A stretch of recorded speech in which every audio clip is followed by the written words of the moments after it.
Congress narrowly avoided a historic default that for months threatened to shake the global economy. In his first address from the Oval Office, the president said the debt ceiling deal averts economic collapse.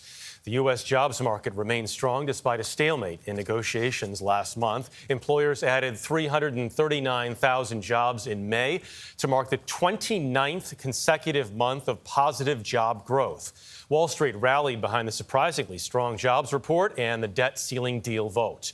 The Dow surged more than 700 points for a 2.1% gain on Friday. The S&P 500 and the Nasdaq also climbed more than 1%.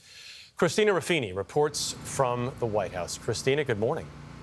Good morning, Jeff. As you mentioned, this was President Biden's first address from behind the Resolute desk. And look, neither side was particularly thrilled with what they ended up with this last-minute deal. But negotiators say that's exactly why it worked. No one got everything they wanted, but the American people got what they needed. We averted an economic crisis, an economic collapse. The message of President Biden's Friday night address was less mission accomplished and more crisis averted.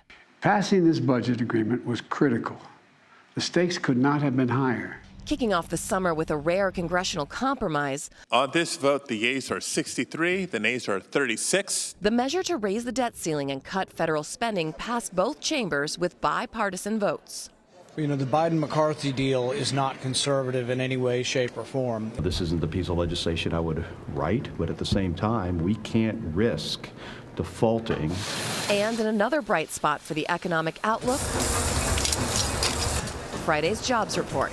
The American economy added nearly twice as many jobs last month as expected, more than 300,000. You know, we ask our employees, do you know of anyone looking for part-time, full-time work?